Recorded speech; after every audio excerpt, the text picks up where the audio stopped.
What's up, everybody? This is episode 4 of the King's Mentality. Uh, Honestly, I feel like it's a totally different vibe for this episode. I think we kind of all know what's going on right now with the whole George Floyd situation. Now, I want to personally say and send my deepest apologies, sincerities to the family that's been affected, to anybody that's been affected by. It's unethical, it's unnecessary, and it's just hurtful murder that has been caused. It's not right. It shouldn't be done again. And to those affected, again, we send our deepest apologies. The current state of this tragedy is that the murderer was, I'm not going to say his name because he does not need to be named on this show, but he was arrested. However, the other 3 are still at large, per se. So that's the current state of what's going on. Anybody who wants to help, Colin Kaepernick opened the Know Your Rights camp for everybody that's protesting to pay the lawyer fees. And also it's a Minnesota Freedom Fund, and they're doing the same thing. So anybody that's feeling inclined to donate, please. The people that's down there, front line, they need your help with their legal fees. Let them get off for fighting the fight that we can't necessarily fight right now. So again, if anybody wants to help, I'm going to drop those 2 links and the other links that are involved with the situation. So definitely feel free to donate as necessary. I feel like that's a good introduction. So now we're just going to go ahead and dive right into it. So yeah, Amber or Luke, if you want to take it away, we can. Amber, I'll hand it off to you. Yeah, I mean, for me, I'm really at a loss. I'm obviously, like many others, tired. And the pain, the rage, the sadness I felt this week eventually evolved into really a feeling of helplessness. And that's not a good place to be. It's one of the worst feelings. I think it's worse than any of the other negative emotions like rage and sadness you can feel. It's just feeling helpless. Because, and we'll talk about this a little later, there are so many things that we can do personally as people. But at the end of the day, this is not on Black people to solve the problem of racism. We cannot solve it ourselves.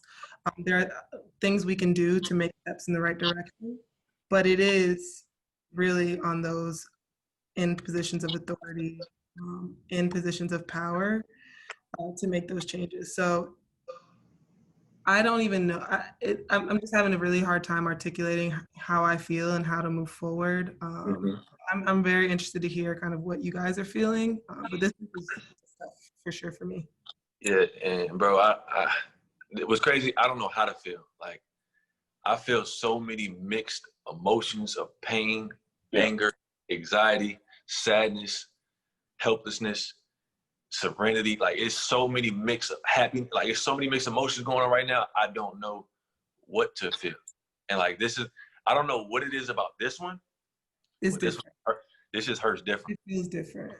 It just hurts different. And I don't know if it's like the compressed trauma or like the compressed anger, anxiety, again, sadness, like building up and like being expressed right now. Like, literally, I'm sitting and I cannot stop thinking about this. I cannot stop reposting things. I cannot stop being on social media. Like, I literally, I want to, but I cannot stop. Like, I don't know what to feel right now. I mean, because it's like a man was literally held down by 3 cops and choked to death in the middle of a street on camera. Broad daylight. Broad daylight. It's like, you're not even trying to be secretive about it anymore. You made your agenda very clear. And I don't know if y'all just saw the release video of him in the car. They were beating, like, literally, it was 2 cops on both sides going crazy on him in the car in broad daylight. Like, what makes you that angry, have that much hate towards a man that doesn't have the same skin color as you? Like, where does that come from? And again, it's like, I don't know how to feel right now. And as I was walking, I went on a run the other day, and I was looking at a cop, and I don't know how to feel about cops anymore. Like, should I be afraid? Should I be angry? Should I want to, like, charge a car, or should I want to run the other way? I don't know how to feel. you know, and like that's the thing that's really getting to me right now is because there's so many mixed emotions. I don't know what to, you know, how to feel in this situation. So I'm gonna pass it off to Luke to talk about how you kind of feel right now, bro. Okay. It's a tough one, definitely. I want to give an overview of what I think, and then switch the perspective. I first of all want to say deepest thoughts and apologies to all the victims and all the lives lost in this current state and this current point in time. I went through a series of watching these videos on Monday, and that was initially when, you know, that first video I think came to surface. And after that, for some reason, I kept seeing more. I saw another video, and it was the same thing. It was someone who was wrongly convicted for 37 years, locked up, they got free. And I just kept seeing them. And, you know, you see them. That night, went to sleep. Well, actually, I didn't. I couldn't sleep. And I woke up. You know, I didn't wake up. I just woke up. And I had, like Devin pointed to, I had so many mixed emotions and feelings. I had never been so close to wanting to go and do something stupid. That's the type of situation that my mindset was in. I woke up. I was supposed to be, I'm still blessed to be working from home. I woke up. I couldn't concentrate on my work. I usually do a 5-minute meditation. I couldn't meditate without that thought just keep coming in my head of me wanting to go and do something stupid. So it's like, okay, I need to call someone at least. So, you know, I was able to call my brother. Within 2 minutes, I burst out in tears. I was just like, yo, what is going on? And, you know, it was very refreshing to be able to express the emotion to my brother. But he gave me a lot of perspective and a lot of things to think about, you know. Let me before I go on what I want to say, let me just go out there and say what happened. 100%, it is not acceptable. I personally believe that individual who committed that murder should be in jail. So with the other officers, under the jail.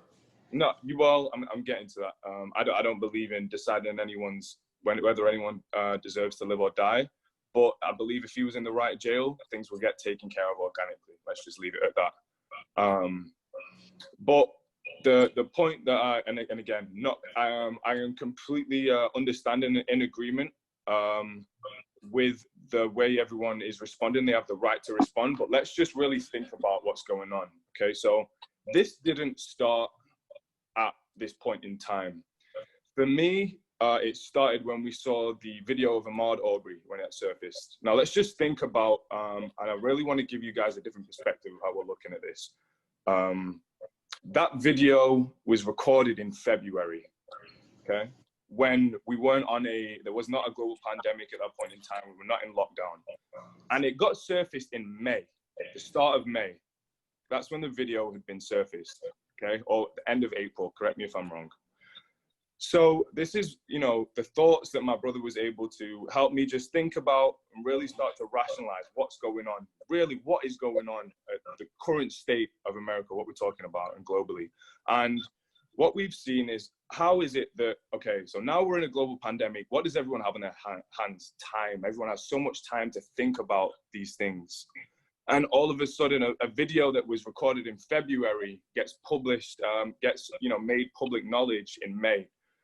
To me, I'm a bit of a conspiracist, let me just put that out there, but to me, that's very interesting that at that specific time, the video was released. Individuals have so much things to think about, and if you keep seeing it and keep reposting it, it's subconsciously planted in your mind. So that's always already been planted. Then we see the videos come out of George Floyd, etc., etc.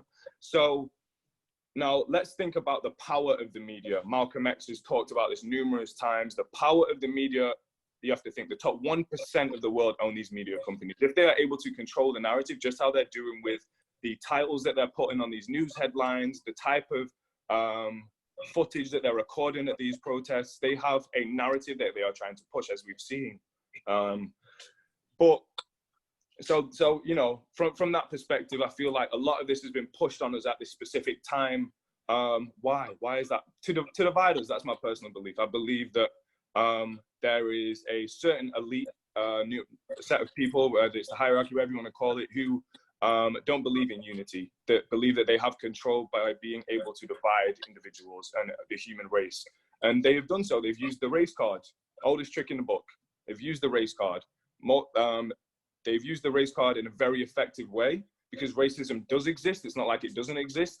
And with the history of police brutality, it's been a big issue. Now, I want to flip the script.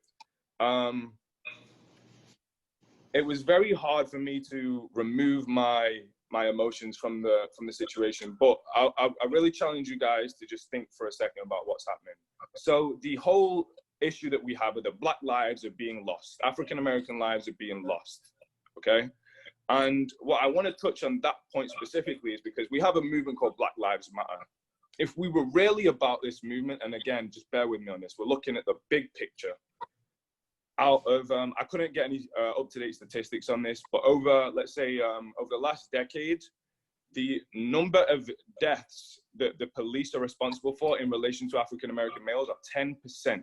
10% of the total deaths of African-American males, police are responsible for. So that leaves 90% to African-American males. Take 2% for other ethnicities, but roughly 90% of African-American deaths are caused at the hands of African-American individuals. So the fact that we think that we're really for Black Lives Matter, we're not. We are allowing ourselves to be tricked into it being a race thing. Okay, and now just bear with me on this. By us saying Black Lives Matter, what do we really mean? And again, that's the thing that I've really been focusing on. If we really cared about Black lives, if we really said Black Lives Matter, we would be holding each and every one of us that look like us accountable. I don't know how it happened, but somewhere along the way, we went from being a united group of people, especially during the civil rights movement. And it's the perfect example of Black people being able to unite to affect change. That's what we were able to do during that time. And somewhere along the way, we have lost that drastically, man. When I say it really hurts me to see certain things within our community that take fruition, like it sickens me to death. Whether it is the portrayal of this stereotypical wannabe gangster, you know, you want to live the life that you want to live. There's too many occurrences, and we are allowing ourselves, and honestly, to no fault of our own, because the devil works overtime, man. When I tell you the devil works overtime, this is forced on us. We don't force this on ourselves. It has been forced on us by white individuals. But we have to say to ourselves, what are we going to do about it? How can we go and say to all our white friends, oh, you need to be doing this, you need to be doing that, you need to use this platform, when we don't have our stuff together? That's like going into a test, failing the test and being mad that you failed the test when you didn't study a day. Have we, as an individual, as a people, as a Black African-American community, we have to make a better effort for all of us. We have to say to ourselves, what are we doing about it? It's such a half-assed attempt, especially in this day and age, and I'm completely sick of it. I'm sick of the little babies this and the new this and the young this and the rich that are pushing this absolute bullshit narrative. Excuse the language, but this is where we need to get to. We're pushing the wrong narrative on our youth, and it's poisoning us. And to the untrained mind, and this is I guess one way that I can put it into terms. Power is a great example. Power is the most watched show by African-American individuals, or it was at the time when it was on. And I thought to myself, wow, okay, so what are we showing these African-American individuals that are watching this show? For me, you and Amber, college-educated kids, it'll be a show that, you know, we like, may try and run some ideas in our head, but we're not gonna go and act out on it. You know, it's just a show to us.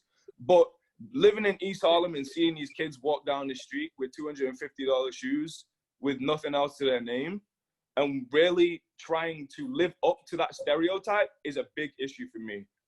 We have to come together as a people and say, we need to, one, educate our youth 10 times better. And let me say this. So a lot of people are going to say, oh, there's still going to be problems even when we do that. but you're looking 10 steps into the future. Let's at least get one step further. Let's say to ourselves, okay, now we're united as a people. Let's take our problem further. We can't make a half-assed attempt at rioting. What we're doing right now is a half-assed attempt. The individuals that are, so in Minneapolis, they burned down the Target. Can you tell me in the 60s where we were burning down Targets in our own area? And what for? What are we burning down the Target for? People are using that as an excuse to go and get free shit. I've seen an individual come out with a vacuum and, oh, so that's just on, I guess that was on the shopping list and now they can go and get it. It's a half-assed attempt, and it sickens me to death that one, we're not doing our reading, we're not looking back on what was done beforehand to do what we need to do now. Malcolm X said it best: we are not outnumbered, we are unorganized as a people. And if we remain unorganized, nothing else will change. We have to, one, hold each other accountable 10 times more. That's why this platform was created by all of us three, and why Devin brought myself and Amber onto this platform. We shared the same like mind, we shared the same mentality, and we really need to do better. We need to hold our so-called leaders accountable. And again, I don't know what's being done from these individuals, so if they are actually doing things, then please, but let me name drop all these individuals that you want to idolize. LeBron James, we are praising LeBron James for reposting a picture. Do you understand how ridiculous that is? When we had individuals back in the day that were willing to put their life on the line. Arthur Ashe, Malcolm X, Bob Marley, Michael Jackson, the list goes on and on and on. Those leaders were willing to put their life on the line, and they all stood for the same thing: unity within our community and unity within the race of mankind. So how is it that we are allowing this? We are allowing our leaders to think that it's okay to repost a picture and everything is good. Hold them accountable, just as you want to hold the white cops accountable. There's a number, and there's a number of things that they can be doing with the platforms they have, as we've seen, because there's individuals with less platforms that are doing 10 times more than they are. We have to hold them accountable. Where are our leaders? Who is willing to put their life on the line? The individuals, and again, this is to no fault of our own. This has been pushed on us. The devil works overtime. We have allowed ourselves to now record everything that we see. Right? It's a new age. We repost, we record. And again, the individual that recorded the video, thank you for recording the video. But I have to ask you, and this is a tough question for that individual to answer.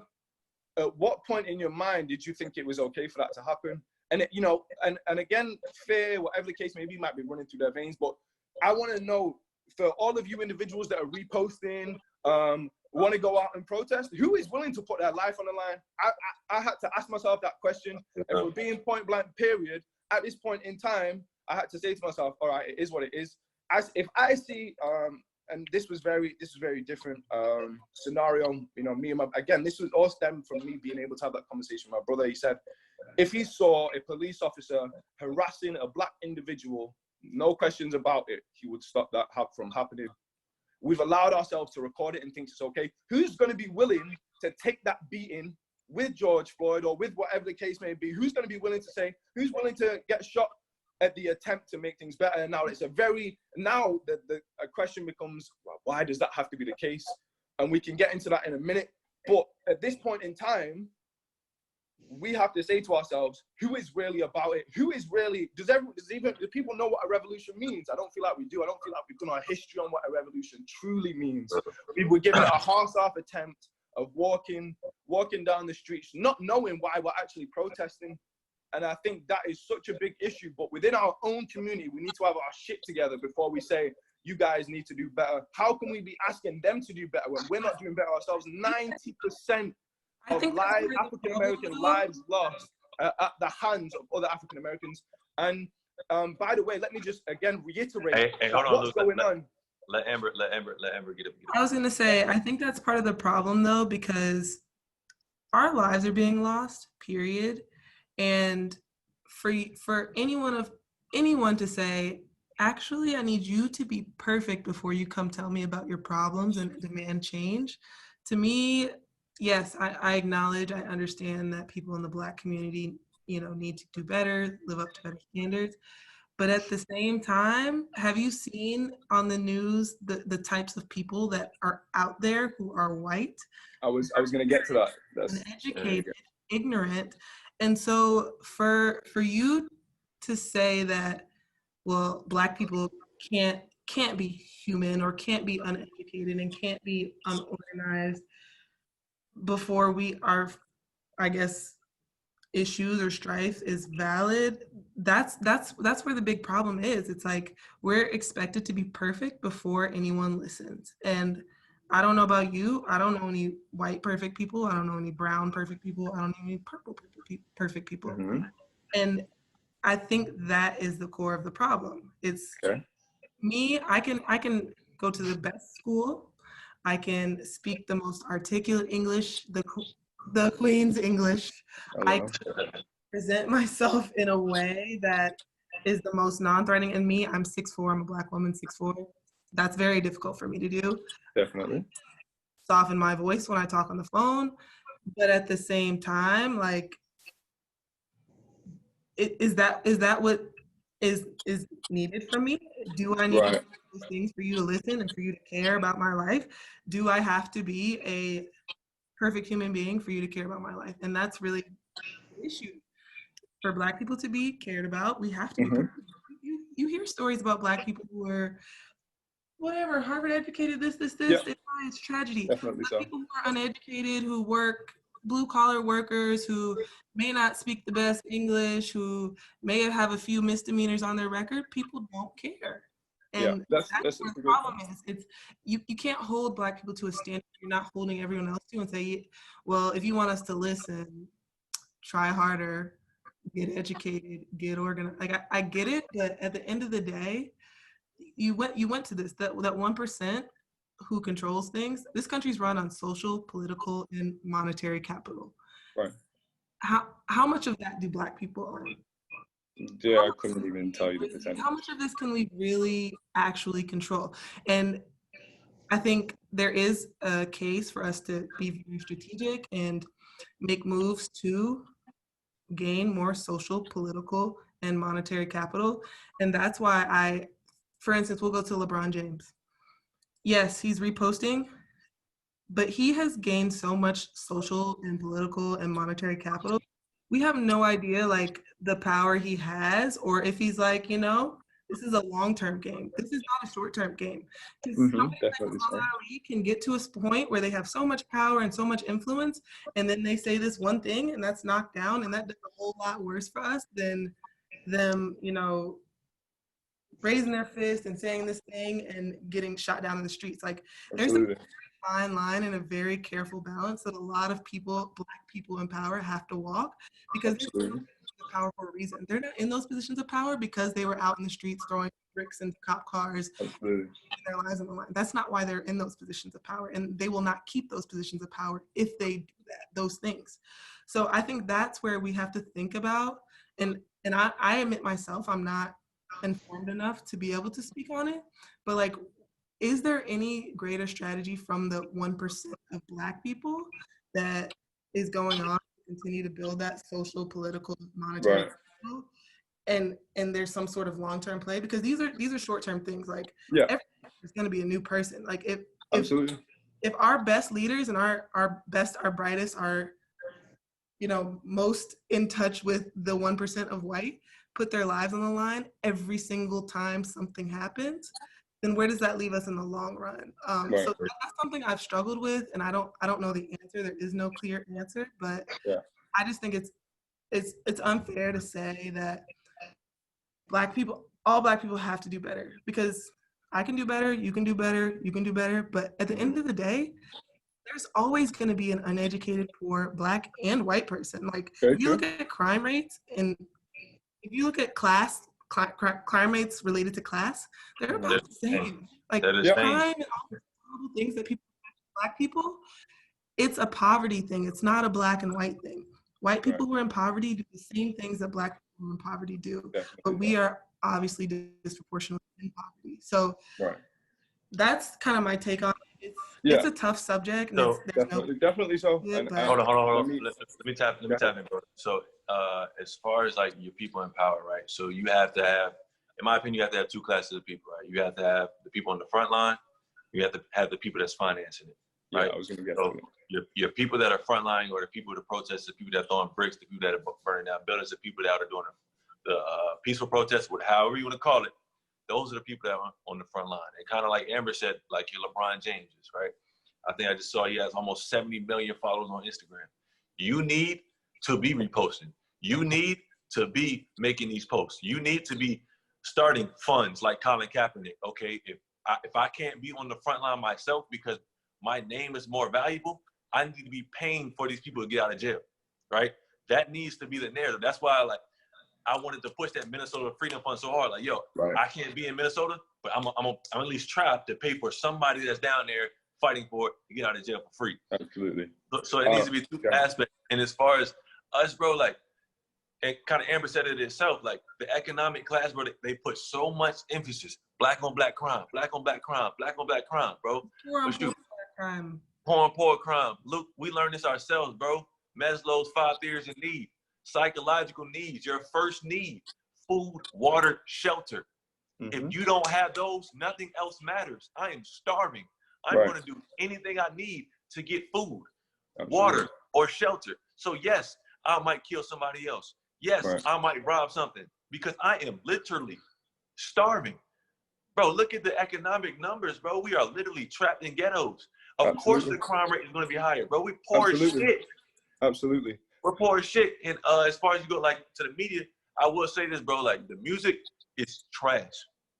The music is trash. The music provokes violence. The music provokes misuses of our women, disrespect to our women, provokes a non-education. It provokes drug use, being junkies.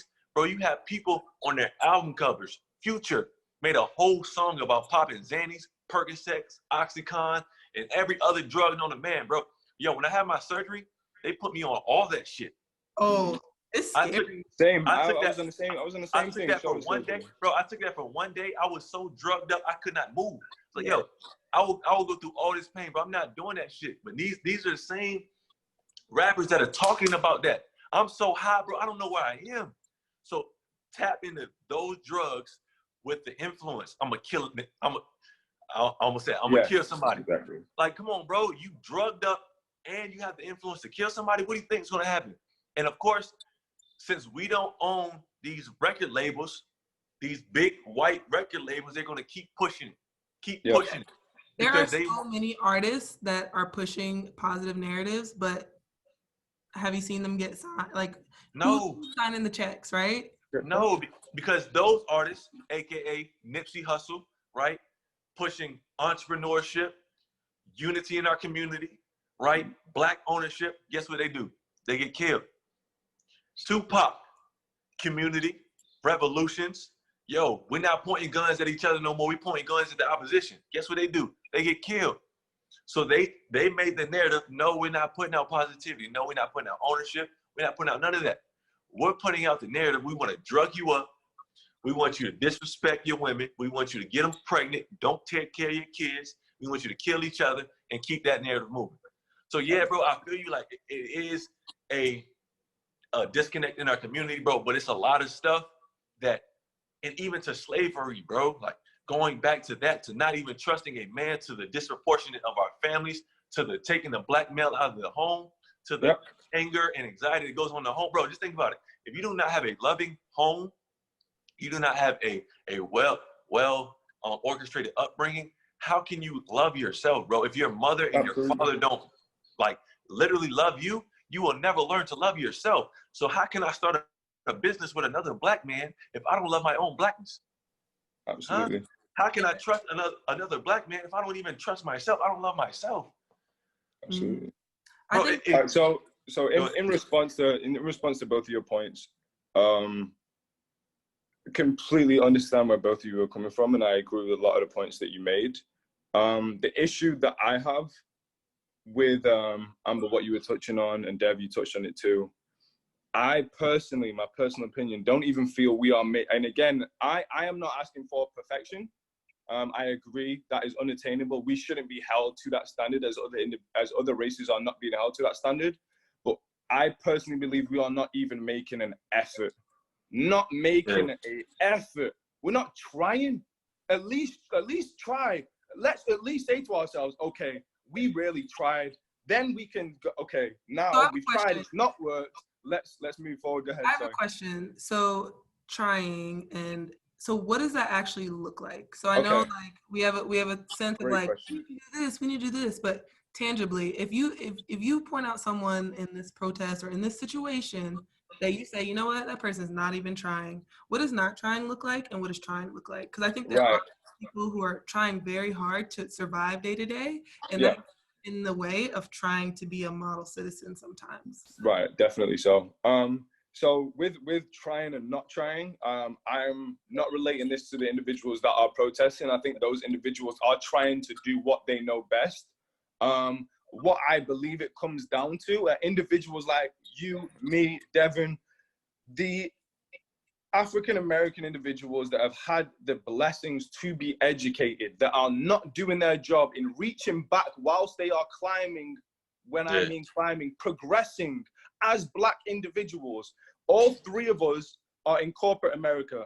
Whatever percentage, we are a very small percentage of individuals that are doing so. So that means I know it is my personal responsibility for my Black community to push and fight for all those individuals that want to be in the role that I am in, to set an example for them. Number one, set an example. Whether you like it or not, I don't want to hear this narrative, or I don't feel like I should have to set an example, or what, like, I'm sorry, it is what it is. We have to accept that. We need to set a better example for our youth. In doing so, by setting a better example, and again, what we have seen with our youth is that they pick up on what they are being influenced by. So as a parent, if your kid's 2 years old and you're playing Future, subconsciously, your child is input, process, output. Exactly how the mind works. If you are changing the input, the process and the output will be completely different. We need to do a better job at educating what it means to be financially literate. Just educate ourselves to a point. And again, I'm not asking for perfection. We are just not, I don't even feel we're getting started. We need to educate ourselves to a further point where we can say, okay, at least we are trying to educate our youth and our community. We are at least trying to reach back. I have seen too often individuals that have a platform, or like you said, Amber, how do we get that 1% to really do something? I'm sorry, it comes down to us holding them accountable. I've seen it, and I've even started to force that question of those individuals. What are you doing about this? How can we better make change and affect change? Whether it's for example, the idea popped in my head, what I would love to do now, knowing that the schools are still in school, they're being taught remotely, of course. My plan is on Monday, and I want Dev and Amber, you guys please hold me accountable for this. I want to reach out to every single school within the Harlem community and try and talk to them somehow, some way, whether it's from a financial standpoint, teaching them about money, whether it is talking to them about what's going on and how we can better do that. That right there is progress that yesterday I wasn't doing. I'm holding myself accountable and saying, I need to do a better job. Dev, like, we've been doing great with this platform. And again, it's continuously saying, guys, we need to do a better job. We're not even trying. So I completely understand what you're saying, Amber. We should not have to hold ourselves to a standard which other races don't. But at this moment in time, until we infiltrate those top 1%ers more so, until we're able to build and build and build, just like you said, for those that are, for those that it is a marathon, and just like Nip said, it is a marathon. And in doing so and playing the long game, we might have to accept that, you know what, things might not change overnight, but over a 5-year time frame, over a 10-year time frame, differences and things have been done. And what Dev was talking on about, for all the revolutionary leaders that have paved the way, that are no longer with us, whether you want to look at Prince, Marcus Garvey, Michael Jackson, Bob Marley, Nipsey Hussle. The latest example we had is Nipsey Hussle. Now, his death hurt. I know it hurt Dev really hard. It hurt me really hard. Amber, I can imagine it hurt you really hard too. But let's, again, his mom said it, we are spiritual beings living in a physical world. And what I'm saying that to say is, look at what he was able to do before he was killed. He was teaching the exact things I just mentioned, and Deb just touched on: entrepreneurship, financial literacy, uplifting your community, unity within ourselves. And look what he did. He shook the narrative. He employed, not thousands, but I'm not sure the exact number, but he employed a number of people, gave them jobs, healthcare, benefits. He was able to make progress. It was more progress than we had before he was in his position. Now, sometimes it's very sad to see. Sometimes some people's story and message is worth more when you're dead than you're alive. It's a very sad narrative. And yes, we do need to make changes from that. Like, why is that the case? We have to understand the world that we live in. I wish it was a all perfect world, but it's not. We are being hunted down for that. What can we do? I think we have to play the game more strategically, be more organized, come together one more as a people. But like you said, Amber, we shouldn't have to hold ourselves to that standard. And what does trying look like? It starts with all of us. Hold up. Go ahead, Amber. Go ahead. I'll say one more thing. I think it is also important for us right now during this time, especially as young people, to talk to older people, whether it be your parents, your grandparents, great aunts, people who have lived through. You know what I'm saying? That era that we talk about, like, live in those times. Talk to people who have lived through that, and if you talk to them, you will know that all Black people didn't like MLK. MLK was not. We were not unified behind MLK.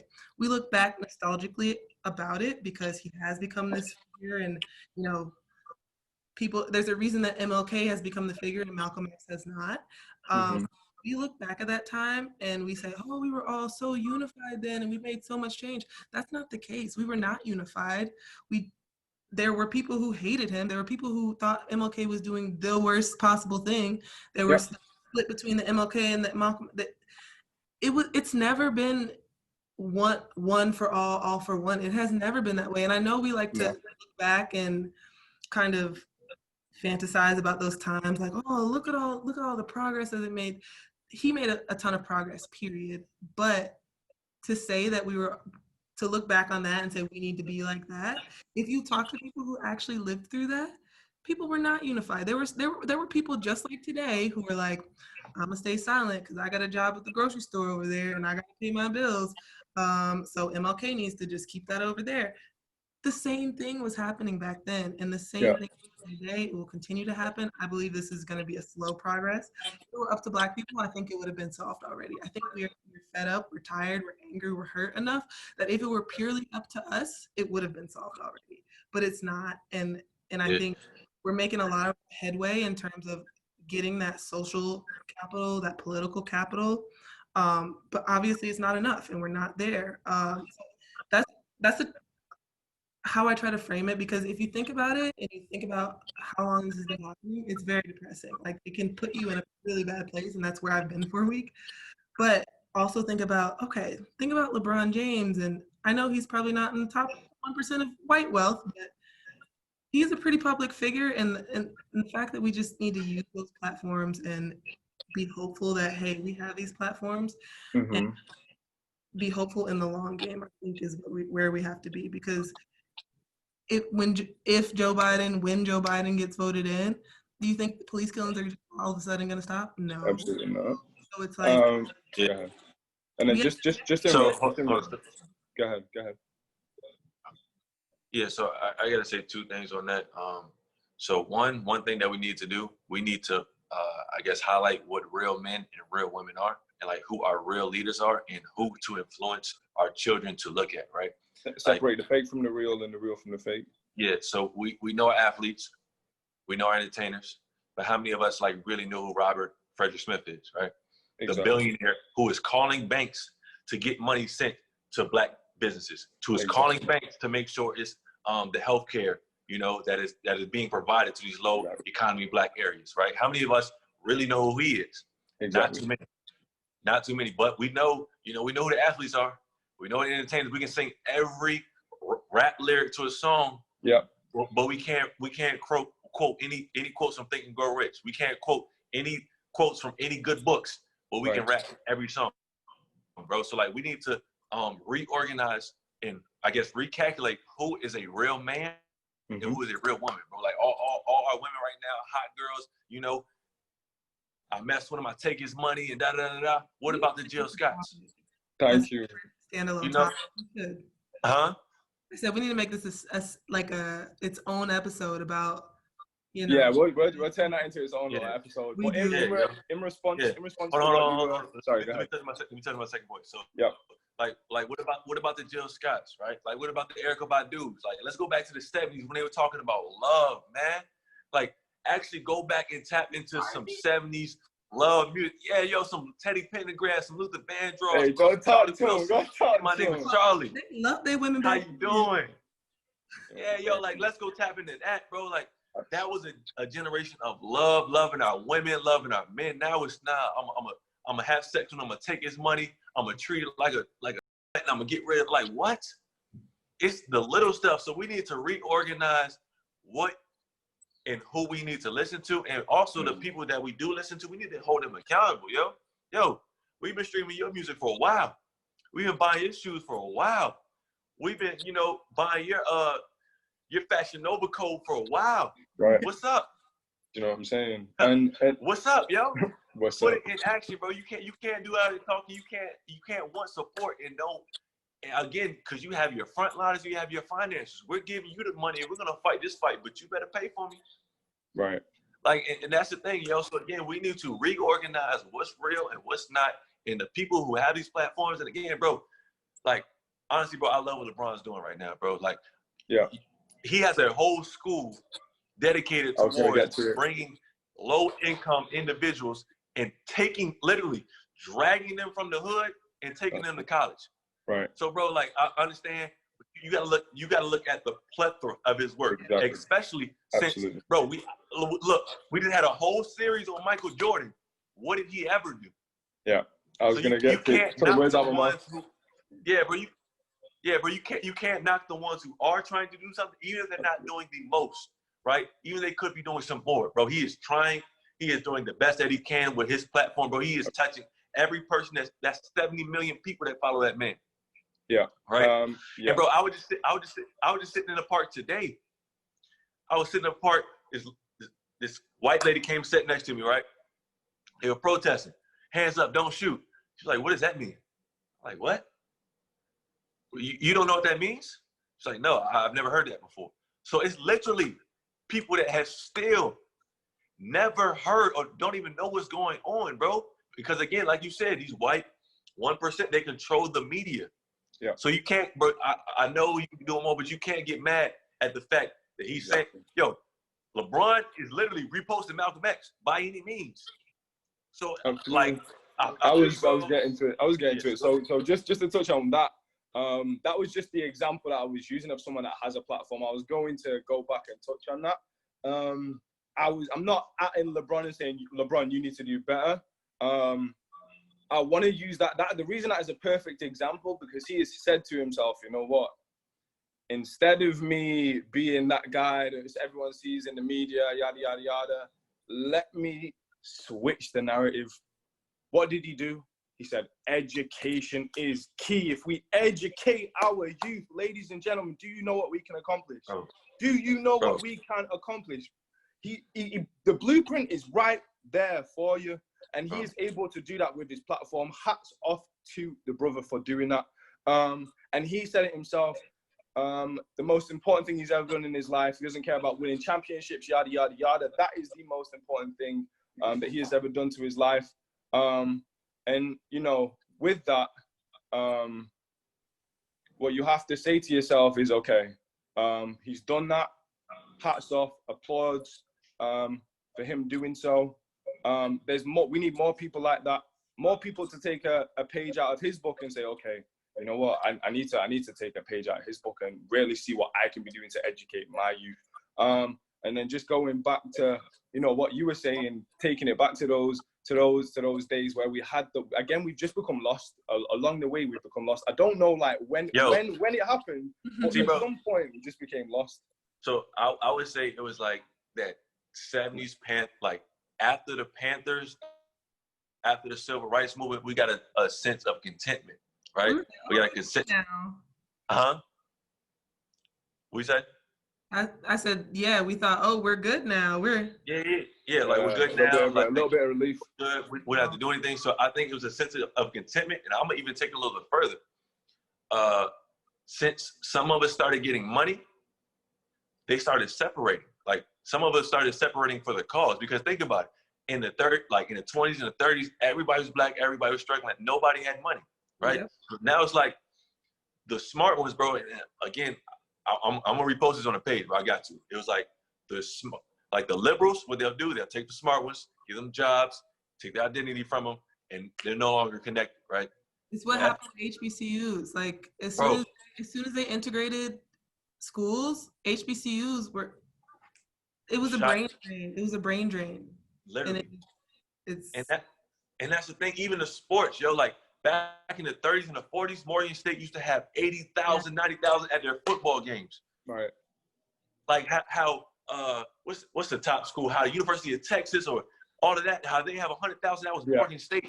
Yes. That was Coppin State. So imagine how much money is being circulated right then and there off of one game. Exactly. So like it's been a separation. It's been a I got mine. If you don't get yours, that's your problem.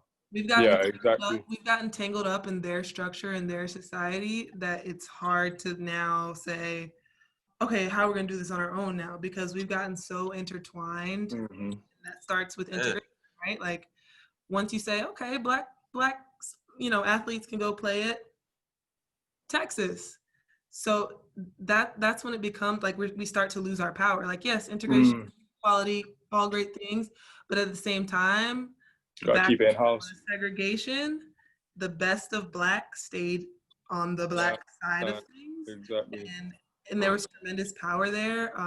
And it's a tough one right now at this point, right?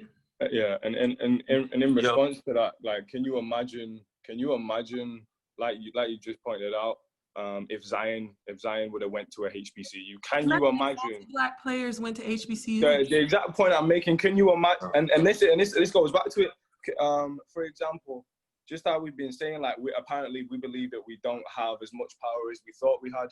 You're telling me that, and this is what it comes down to. If the NBA players, and again, I hate to use this example, but let me use this example. If the NBA players said to themselves, we're not paying until you make changes. And let me just give credit to the NBA. As a sporting organization, they have done a much better job in comparison to the NFL, NHL, whatever, list goes on and on. They've done a much better job. But if they said, you know what, we're not going to play until things are done, okay, that presents a problem now, because who are you affecting? You're affecting the white man's pockets. And now the question becomes, but what about those young rookies that are coming in that need the money to pay for their families? Again, that goes back to us saying, holding those top NBA players accountable and saying, you know what, I'm okay eating less to make sure that you eat. Do you know what I'm saying? I'm okay. I'll put money in your pocket. Just like Colin Kaepernick, he was perfectly happy not to get paid for the cause. He was about it. He said, you know what, I'm going to dedicate myself. This is not right. Dave Chappelle walked away from $50 million contract. And I will I'm say, not with it. When you talk about celebrity and entertainers, it's a lot easier to make those decisions when you've been an entertainer for 5 years and you have 10 million in the bank. Absolutely. 50 million, what's that going to do? But to say that, like, all black people, we need to start, really thinking about what we're really willing to put on the line. For somebody who's trying to choose between feeding their kids or not, like that's a very different decision. And I get definitely. So sorry. Yeah. Let me get this in. And Amber, I completely get what you're saying, but I'm not atting those kids. I'm not atting the African Americans that are just trying to put food on the table. Again, it's not those African Americans that I'm referencing. It's the individuals that, if you are in a position to actually make change, actually you have some type of position, some type of platform to make change. Say that again. I was like, yeah, they have something to fall back on. I was agreeing. Exactly. Like for those NBA players that are coming in and they got to feed their families. Like, yo, do what you got to do. I understand that completely. But for those of you that can do something, do it. That's all I'm asking. If you are in a position to do something, do it. We're not even doing that. That's what I'm trying to get at. It is such a half-assed attempt. Go ahead, Dev. I know you got to jump in there. All right, bro. So I'm going to take it to a whole nother level. And I'm going to say this 3 times so y'all can get it. For the people listening, so y'all can get it. We can play basketball and football anywhere. And we can play basketball and football anywhere. One more time so you can hear me. We can play basketball and football anywhere. The NBA and the NFL is existent because of us. Even look at the college environment. You see your college athletes not even going, or you see a high school athletes not going to college anymore. You see them going to the G League, and you see them going overseas. Exactly. So we are the prize. We bring the money in. Let's even think about it, yo. Like the NBA is like 75% black. NFL 70% black. Let's take it to another level. The college football arena, 70% black, 75. These colleges and NBA teams, NFL teams will not even have enough players to fill rosters. Thank you. Without us. So why are we so focused on going to the NBA when we can create our own league? Why are we so focused on going to the NFL? We can create our own league. Bro, I think, hold on, I'm going to say this. The NBA has not made one post about the situation. The NFL, not one post about the entire situation. And these are the people, these are the positions that we, as some black males, as a lot of black males, idolize. And like that even goes into a deeper conversation because it's at the high school and middle school level. You as a black male, you are something or you are nothing because of your ability to play basketball or football. Early. And that's a whole different conversation. So like whole different conversation in itself. We are literally. That's a whole nother conversation we need to have as well. A whole nother conversation. Yeah, yo, like we are literally separated from the haves and the have-nots based off your ability to get a bucket. And yo, I could be a bucket back in the day, so you know I can talk. But what I'm saying is, bro, like we can play basketball anywhere, bro. And think about it, like it doesn't have to be 30 teams. We can start with 15 teams. Yeah, you might take a pay cut. But how willing are you for the cause, right? Like how deep are you for the cause to take? Okay, I might not have a 5-year, $200 million contract, but shit, I might have a 6-year, $80 million. Like, bro, you're not good with $80 million. Yeah, and not only that, think about that. Not only that, that shows a whole independence mindset that hey, I don't need you to make money. Hold on, whoa. I don't need you. Boss dad might have been on his little league he was trying to start. Say that again. What you say? I said Lonzo Ball's dad might have been onto something with that little league. Oh, you took the words out of my mouth, Amber. Come on, yo. I was getting to it. He might have been onto something.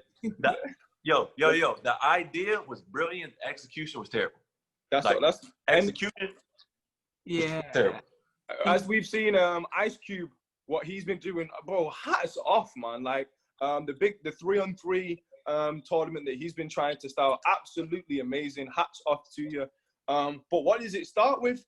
We can't expect them to do that if they don't know any better. And that's what, Amber, you touched on it. And what I want to reiterate, it is to no fault of our own. It has been pushed by the hierarchy, white individuals, whatever you want to call it. And yes, it sucks. Should it be like that? No, it shouldn't. But we are in a position to do something that I feel like we believe, especially in those arenas, the arenas that we are in control of, that these are billion-dollar industries. And you know, in the grand scheme of things, it may not seem that big, but it is a start. In the grand scheme of things, they are still billion-dollar industries. And if we can teach those young rookies coming in, you know, especially we keep using sport as the example, but if we're able to teach that narrative, like that's the starting point for us, and that is what will allow us to say, okay, you know what? I'm seeing those better examples. I'm seeing LeBron start a school. How do I do that? I'm seeing Colin Kaepernick walk away from the league. Okay, how do we go about maybe looking at creating our own league? It's those types of thoughts. And then, you know, of course, the question becomes, all right, now how do we overcome those hurdles? Because of course, it's not gonna be, okay, you can just start your league, that's fine. But it's progress. Do you know what I'm saying? I get what you're saying, Amber, but it's step by step. We have to make progress before we can address the next issue. Small steps each time, and having faith in those small steps. And to your point, not letting the overwhelming nature of the problem stop you from making small steps. And I think that's the biggest thing to keep in mind as we move forward is it's easy to go into that place and kind of in line with a lot of what I'm saying. It's just like, we don't have control. There's nowhere we can do, helplessness. And that's kind of where I started. And that's where it's easy to slip back into that. So easy, especially when they're pushing it the way that, Exactly, is to make sure that we don't lose sight of the small things we can do by becoming overwhelmed by the weight of this situation, the entirety of the situation. So that's so great, like that you mentioned, because like you said, just how you said it, like you didn't know like what you could do. And I didn't, like, I woke up and I just wanted to, like, I didn't know what to do. I was like, what? And that was because of the narrative that has been pushed onto us by what we are seeing on Instagram, on the news. Like, it's to no fault of our own, you know, but it's how it's now that we've been able to identify what we can do. It's like, you know, okay, let's start to do that. You know, it's to no fault of our own that these narratives have been pushed on us. Nothing we can do about it, sadly, but, you know, it is what it is. Bro, and I think, like, say one of those big athletes was like, yo, I'm not playing in the NBA, we're going to start our own league. That will literally trickle down, bro. Like, we have $5 billion Black-owned companies that nobody knows about. I'm going to name them for you. Worldwide Technology, Act One Group, Bridgewater Investors, LLC, Coca-Cola Beverages, Florida, LLC, Modular Assembly Innovations, LLC. For those that are listening, how many of you have actually heard about them? Not that many. And so let me just say, I've not heard of them. Let me put it out there. I've not heard of 2 or 3 of those, you know, and it's okay. That's what we're saying. It's okay not to know that. But now that it's been brought to your attention, start to think about, okay, sorry, I know you want to talk on that a little bit more, Dev. Nah, bro. So just imagine, right? Like, it's a big recruitment for like the HBCUs and like a big recruitment for our talent. Just imagine if all our talent, instead of going to places that like low-key don't want us there, we went to those companies. We went to those companies and thrived. And like now we don't even have to feel like we're out of place. We can be ourselves and we can bring our best stuff to the table. Imagine how much stuff, like, so your NBA players start to move, your NFL players start to move, your college athletes start to move. Now all your business majors start to move, all your entertainment start to move. You create your own music labels. Now I don't have to sign to these big music labels that are literally going to drain every dollar out of me. Like, yo, Megan Thee Stallion was on Instagram arguing with her record label. Like, about how much money she getting paid. I'm like, yo, what? Bro, you on Billboard, you have millions of followers. Like, exactly. I looked up the amount of money that she made. It's like 20 grand. Bro. Like 20 grand. Whoa. I was like 20 grand. Bro, it was not millions. We gotta stop giving up our power so easy. They're dangling the carrot in front of our face, and we're going for it. But we don't know any better. That's what I'm getting. But no fault of Meg Thee Stallions. She did not know any better. But what happened? Jay-Z came in and said, "Nah, we're not doing that." Yeah. It's a perfect example. Perfect example.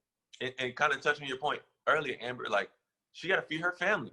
So she's like, shoot, I might not know, but I'm signing anyway. Because look, I see $100,000 on that table. Scottie Pippen. We saw the Jordan thing. What? Come talk about it, Amber. What? Like, yo, you're like the 199,000th highest paid player in the NBA, and you're like the second best player in the league. Don't get Scottie Pippen out here, y'all. Huh? Yeah, don't get Scottie Pippen, bro. Don't get Scottie Pippen. Yeah, hold up. Yeah, like, what if we recruit our best talent, and again, if you are the agency, you control what's getting pushed, right? And like, what happens is your biggest and best artists, the ones that are pushing that message, your up and inspiring artists, they're gonna want to be like them. So no longer is it a message of killing, popping perks, disrespecting our women. It's not that anymore. It's education. It's buying real estate. It's investing in property. And like, Lil Baby, bro, like he might not be from the best background, but I will say he is like starting to at least put a little something out there. You see him talking about real estate. Yeah, let me touch on that really quickly. And that was just me like hearing so many. Lil Baby, I give him props. He's one of the only individuals out of that young rappers that, you know, he says what he says, but he has really tried to educate. He's in an interview with Joe Budden, and Joe Budden's basically like, "Oh, I don't mess with y'all.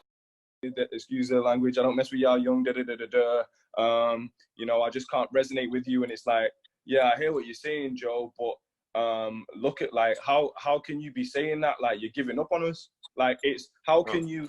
How is it that you can be mad at them when they don't know what life is? These kids on the streets don't even understand what life is. So until you teach them what life is, how does it get better until they understand what life really means and what the value of life means? Then we can say, okay, like now, do you get what I'm saying? Like it's stuff like that. I mean, so it's just who we look up to and who we idolize, bro. So how can you get mad at a 12 to 14-year-old boy for looking up to the only thing that he sees, right? Exactly. And again, going back to Maslow's five needs, psychological. I don't have any food. I don't have any water. I don't have adequate housing. The only way that I'm taught, and we can talk about that conversation because that narrative, the only way I know is selling dope. Come on, bro. We have never, as America, Black in America, we have never really had a way, but we made a way. So that narrative, that whole narrative is corny as well. But if that's the only thing that you see, what else can you expect from a 12-year-old boy? And it's like they try to like put this narrative on us like, yo, you look up to your dad. You look up to your uncles, the people that look like you. They're working at investment banks. They're going to school. They're not doing these things. So naturally, I'm going to look up to the people that look like me. Look up to the people that I see. I don't even see you over there. I see the, you know what I'm saying, the person who's dealing a little dope on the side. Right. I see the hooper who made it out. I see the rapper. That's the only thing that I see. So they pushing the narrative. Yeah, and it's like button, like, yeah, you're gonna get on me, bro. But if you're coming from the environments where you see nothing else, like, bro, what do you expect? What do you expect me to do? Like literally, like we're creatures. Like 90% of the people on this earth are followers. 90%. So what do you expect from a child? Right. I'm gonna follow what I see. Exactly. And thrown in the system. Now you're in juvie, in and out of juvie. Now you get a little bit 1 year. Now you have a record. Now 5-10 years you're in jail. Now your life's over. That fast. Yeah, exactly. So it's like it's a terrible cycle, but it definitely needs to be worked on. So so how much more energy y'all got on this? Like, y'all want to start wrapping up? Y'all start? Yeah, let's start wrapping it up. I think on my end, points I would love to reiterate. For those of you, and again, thank you, Amber, for identifying that a little bit, because I was a bit misty in terms of what, you know, those points that I was referencing to. If you believe that you have some type of position to make change and you are not, you need to reassess what it is that you're doing and what you can be doing to make those changes. Again, if you are in a position, if you're not in a position, I hope and pray that you can at some point in time get to that point where you're in a position to make change. But for those of you, and I'm adding all of you out, for those of you that are in a position to make change, we need to start doing better as a community. I want to also, we didn't get to touch on this, but I actually want to shout out all the individuals that are out protesting in the right way, and shout out to the white individuals that I have seen protesting. You are standing up for the African Americans, and you know, people are going to say, oh, they should be doing it anyway. But let's again, step by step. I saw an amazing picture in Kentucky of white people using their privilege. They were the barrier between the police officers and the black protesters. That right there is what you can be doing. And I'm not asking you to go on the front lines whatsoever, but I just wanted to shout out for those that have been doing it in the right way and have been seeing effective change. I hope that, you know, something maybe comes out of that. I've not seen it as of yet. I think it's a vicious cycle, but, you know, if something was to come out of that, great. But ladies and gentlemen, it starts with ourselves, education of self, and then education of our brothers and sisters will take us to the next step of where we need to be in this long journey. Yeah, and definitely those that other races that are helping us on this cause, we greatly appreciate it. Definitely. I will say this though, those friends and those individuals that didn't say anything, yeah, we see you. No, We see you. Noted. So don't try to come back around after this is over and buddy. No. Yeah, miss me with it. Miss me with it. If that's what you want to do, like, cool, but just miss me with it. And for those of you that have those friends and don't know what to say, like, call it how you see it. Yeah. They said we're at a point in time where we can't afford to sugarcoat stuff. Bro. Like, you have to call it how you see it. The message is loud and clear. It's loud and clear. Yeah, a silent message is louder than a public message. Like, exactly. It's literally right in front of your face. So again, those who are helping, those who are fighting for our cause with us, we greatly appreciate you. It is not unnoticed because, again, you don't have to be doing it. So we appreciate you for fighting this fight with us. Anybody that has a platform, please use it, no matter how big or how small. And I'm please. Gonna say one thing, and I know we talk about platform a lot, and this will be the last thing I say. You don't have to have a big platform to do something. I tutor kids math every Friday. It's 2 hours. Shout out to you, Amber. 2 hours of my week. I've been doing it for 3 years, and it's one of the most rewarding things personally.